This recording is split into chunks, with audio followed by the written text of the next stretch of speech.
I just got off the phone with Vice President Mike Pence. It was a productive conversation, and I want to thank him for reaching out. The Vice President was very complimentary of our proactive, aggressive emergency response efforts here in Kansas.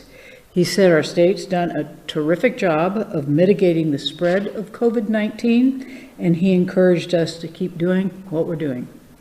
I especially appreciated his explicit support of my administration's recent decision to limit mass gatherings to 10 or fewer people, including religious gatherings. The Trump administration concurs. This is an extraordinary time, and we must do everything we can to slow the spread of the virus. During the conversation, I also expressed my concern over our state's unfulfilled FEMA requests. Although our early mitigation efforts do appear to be helping slow the spread of COVID-19 in Kansas, we do not have all the equipment we need. We are very worried about the impact of this shortage as new hotspots emerge. The Vice President assured me he would do everything he could to fulfill our most urgent PPE needs. Lack of personal protection equipment continues to be a problem, but I will say that Vice President Pence has been a thoughtful partner throughout this pandemic and has worked with us in good faith. I truly appreciate that, and I appreciated the conversation. We are all in this together. And with that, let's go over our daily tracking numbers. As of today, April 9th, the Kansas Department of Health and Environment has announced that we now have 1,106 confirmed positive cases of COVID-19, reported from 57 of the 105 counties. And unfortunately, we now have 42 deaths attributed to the virus. As I mentioned yesterday, Wednesday marked our largest single-day uptick in coronavirus-related deaths in Kansas. We continue to monitor that closely as we march towards our projected peak infection rate, which we anticipate occurring towards the end of this month. But I want to reiterate that our early and persistent efforts weeks ago have now positioned Kansas to avoid some of the more dire conditions experienced in other states. We've still got a long way to go in our fight to flatten the curve, but we are headed in the right direction. And for that, I thank you, and I ask you to please keep up your efforts, because unfortunately, mitigation does come at a cost. Earlier this week, I shared that our unemployment division shattered a grim new record on Monday, receiving 1.6 million calls in a single day. Last week, 50,000 new unemployment claims were issued in Kansas, a roughly 3,500% increase over the same week last year. Remember, those new claims come on the heels of an additional 55,000 new claims that had been filed the week before. Bolstering resources at the Department of Labor has been one of my top priorities since this ordeal began. To date, we've deployed 78 state employees from other agencies to help staff the phone lines so we can process claims faster. I want to thank those Kansas state workers who volunteered to take this on. The second wave of additional staffers was officially trained yesterday, and they're taking phone calls today. And many of them are doing this in addition to their existing workloads. These men and women have really stepped up in time of dire need, and I'm truly grateful. One of the problems we faced in recent weeks stems from the fact that our unemployment insurance mainframe is horrendously outdated. We're working closely with our federal partners to explore how we can use federal stimulus dollars to upgrade our 40-year-old technology, and we're hoping to have more to share on that in the coming days. I'm also pleased to announce today that Kansas Department of Labor has launched a new phone system. This isn't going to solve all the problems that come up with the historic volume of calls, but I just got an update from the department that they were able to serve roughly as many Kansans before noon today, over 1,300, as they did all day on Monday, was 1,336. And we made the process quicker for an additional 1,375 weekly claims filers. Disconnects and busy signals will inevitably still happen, but the new phone system combined with our new staff capacity should help ensure callers are connected to experts at the Kansas Department of Labor in a more timely fashion so that their claims can be processed. I must reiterate to Kansans that while our unemployment mainframe is inexcusably antiquated, no unemployment system in the nation was ready to handle this volume of calls in this short a period of time. Our team at the Department of Labor, under the leadership of Secretary Delia Garcia, continues to work around the clock to solve these problems so we can process your claims as quickly as possible. In the meantime, I strongly encourage all Kansans with access to the internet to apply online. The website is getkansasbenefits.gov. I know the process remains frustrating. Please be as patient as you can, and please know that we're working as hard as we can to serve you.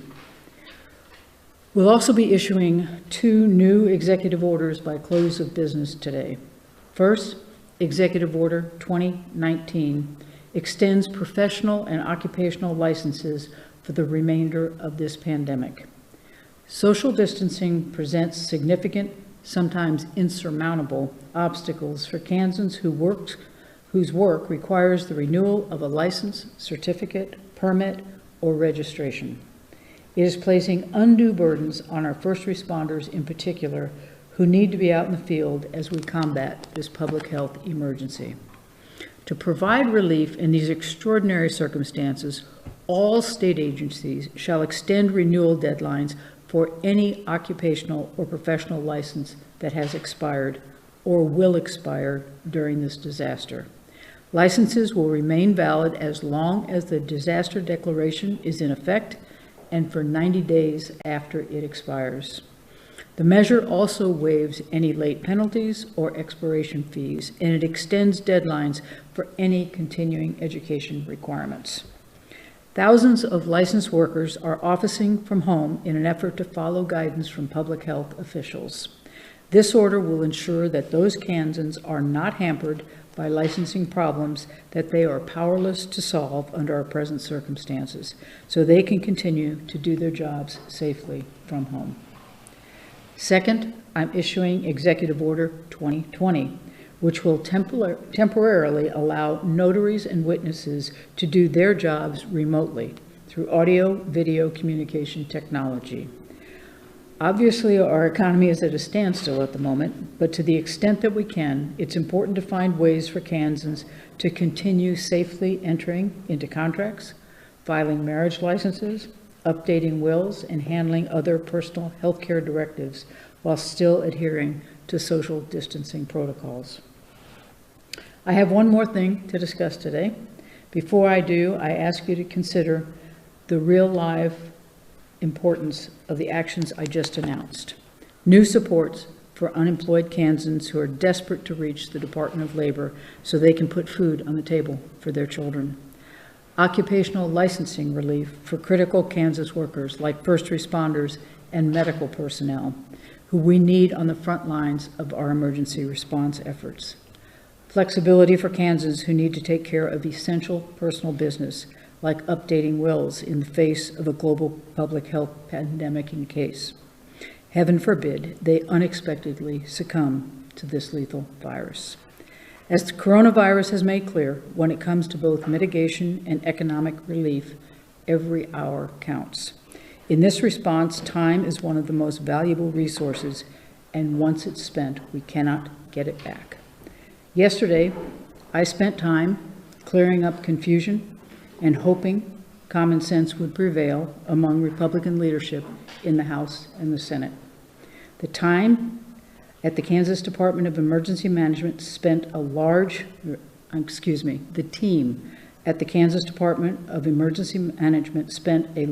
part of yesterday fielding calls from emergency managers across the state who were confused by the Attorney General's non-binding memo and we're seeking guidance on how to proceed. That's what I meant yesterday when I said that political games have real-life consequences. That's what my health secretary, Dr. Norman, meant when he said a pandemic is no place for politics. After consulting with my chief counsel, this afternoon I have instructed him to file suit against the Legislative Coordinating Council in order to ensure that politics does not continue to hinder our ability to save Kansas lives. I have also instructed him to file with the Kansas Supreme Court to expedite this issue and bring it to a conclusion. I want to be clear, this is not a normal disagreement about policy or politics. The actions of the Republican legislative leaders jeopardize both the health and safety of Kansans. We do not have time to play political games during a pandemic. I'm confident that the Supreme Court will take up this matter and adjudicate it quickly. My top priority as governor, especially during a crisis, is to ensure the health and safety of every Kansan. Throughout my time as governor, my administration has actively engaged the legislature in our decision-making process. I have invited lawmakers to provide input on various initiatives, to participate on various gubernatorial task forces, and I've always welcomed diverse voices and ideas to the table, no matter what the issue at hand, and I will continue to do so. But there's a difference between collaboration and control. Our democracy operates under 3 branches of government with a long-standing, effective system of checks and balances. The Kansas Emergency Management Act empowers the legislature with 3 distinct checks upon gubernatorial authority in the time of an emergency. However, those checks are allocated to the Kansas legislature as a whole, not the 7-person Legislative Coordinating Council. If the legislature seeks to amend the Kansas Emergency Management Act, it must do so by way of the constitutionally prescribed legislative process, not by a mere concurrent resolution as they did here. As such, the LCC's actions yesterday run in conflict with both the Kansas Constitution and Kansas statute, which explicitly states that the revocation of emergency orders resides with the legislature as a whole, not with the LCC. The last thing I want right now is a legal battle. But as I said yesterday, Kansas lives are on the line, and I took an oath to uphold and defend the Constitution. What the LCC did yesterday, in concert with the Kansas Attorney General, weakened and confused our emergency response efforts, putting every Kansan at risk. I will not stand by while the lives are in jeopardy, and I will not allow the rule of law or the Constitution to be trampled on during an emergency. I took an oath to uphold the Constitution and laws of this state. It is a promise I made to each of you. We will get through this together. We will continue to flatten the curve, and we will beat this terrible disease. Please remember, stay home, stay safe, save lives. And with that, I'll take some questions. Governor, you, having been a legislator yourself, you know that the LCC has certain powers, certain things it can do when the legislature is not in session. Are you, I imagine you're pretty sure you're on firm legal ground in doing this? I'm very confident that we're on firm legal ground to do this. We felt this way for a while, but didn't feel any need to do anything about it until the LCC's actions yesterday. Does the fact that the legislature is technically still in session, does that make a difference in regard to the LCC's authority in this regard? I don't believe so. I think the legislature needs to come all back together and actually pass a law changing the executive powers in this case. It cannot be done by the LCC. Did you consult with the Attorney General at all about this?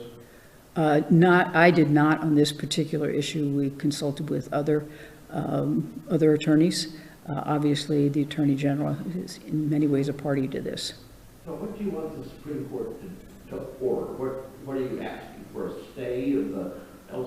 action, or what are you seeking in here? Well, I think we're asking the court to look at the action that the LCC took yesterday and determine if it was within their authority to do that. How quickly would you like them to actually act over there? Obviously, it's only Thursday today, Passover's begun. Is it too late? No, it's not too late. When the Kansas Supreme Court expedites something, they can turn around and make a decision very quickly.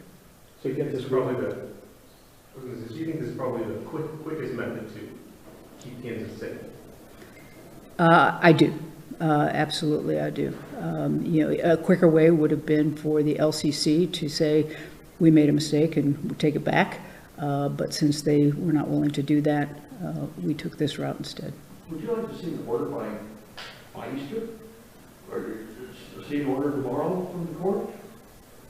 Obviously, we asked them to expedite this because we would like a response and we'd like a conclusion to this entire affair as quickly as possible. When was the action filed, Governor? This afternoon.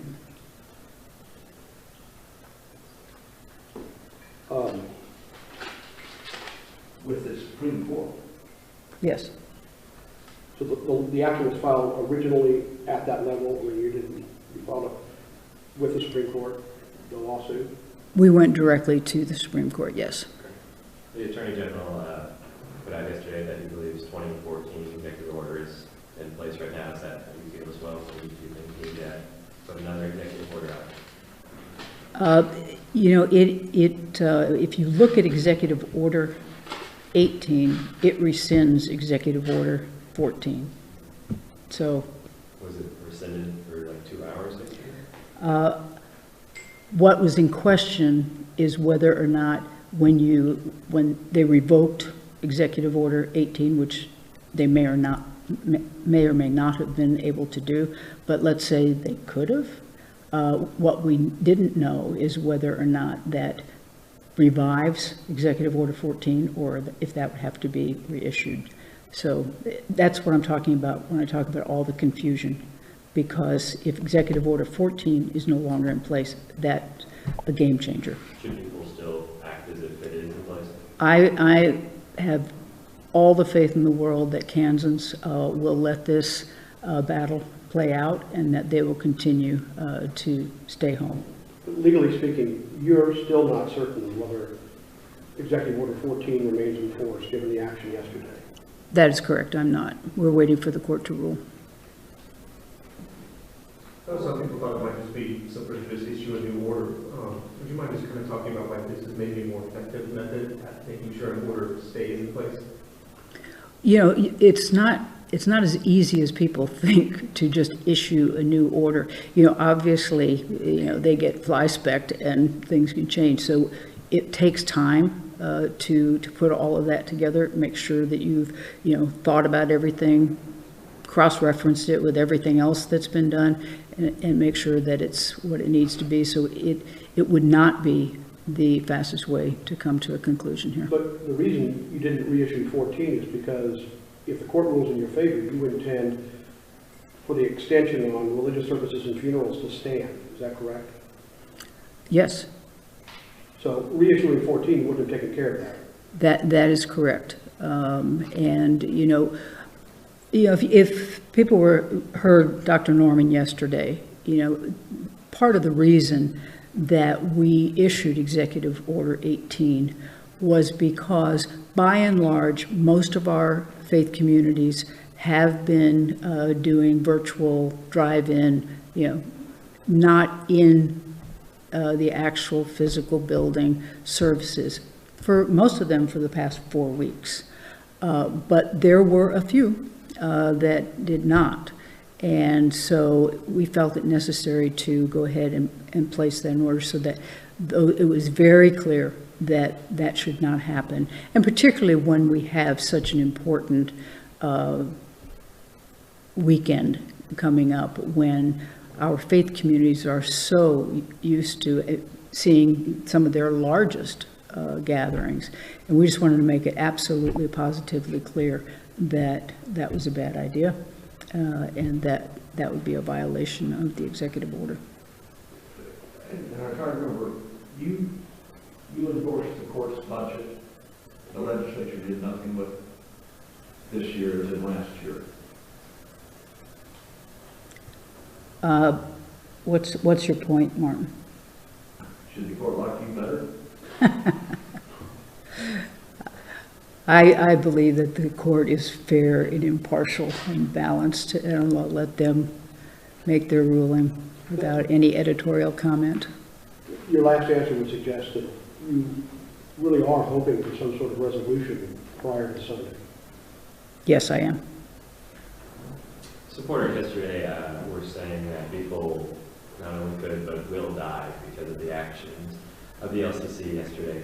Do you think, I guess you believe in churches, do you believe that Kansans won't go out? Do you have faith that they'll stay home? They have proven themselves to be pretty good about that so far, or when they do go out, that they're abiding by the social distancing, making sure that, even if they're cruising down Main Street, they're keeping their distance, they're not getting out of the cars and congregating at the end. So yeah, I have faith in Kansans that they will do the right thing. But as with almost anything, with any law that's put in place, it's not because everybody's been breaking that law, it's because some have, and you need to put the laws in place for those folks, not the vast majority. Governor, the Capitol Journal asked, did Republicans offer alternative order for church gatherings that would decriminalize violations? I don't believe that the Republicans did. The Attorney General brought it up. He brought what up again? I didn't understand that. Decriminalizing. So in other words, imposing the order with no penalty. That was a suggestion. Have you had a chance to talk to any of the Republicans who voted to rescind the order since that happened yesterday? Have you talked to any of them personally? I have not talked to any of them personally, but I have staff who have been in communication with them, yes. Is there any regret given what's happened? Well, I will let them speak for themselves whether they regret what they did. There was an opportunity today to come to consensus and move forward without going to court. We were unable to do that. So in other words, your staff was consulting with either them or their staff saying, hey, we're going to do this, we could still head it off, and they said, no, take us to court? If that became the bottom line, yes. The offers that were made were not accepted. Governor, the stats you've been giving, have you broke it down by race? I know national TV and all say that African Americans have been hit hard with it. Are you aware of what that breakdown is? And that being said, is there any changes you can make? I think the issue of racial breakdown on the virus is a question that actually came up, I think, yesterday with Dr. Norman. And I think they're in the process of accumulating all of that data, and we will have that soon. We don't have it right at this particular moment, but we're accumulating all of that data. Any comment on the ACLU's lawsuit regarding prisoner release?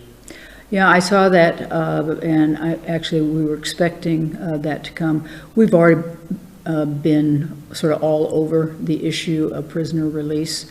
I think I told you all the other day that Secretary Smuda and his folks have gone through the list of those who are within, I think 6 months, 6 weeks, I can't remember exactly, and are looking and have found, several hundred folks who are in that position and who have viable plans, those ones that mean that they have a place to live and they have a job. And with those folks, we're executing plans to release them. Did you offer the legislative leaders a compromise or just a chance to reverse their decision? We had some tweaking of the language that would have gone into it, so compromise. Was it the decriminalization? Is that what you offered? No.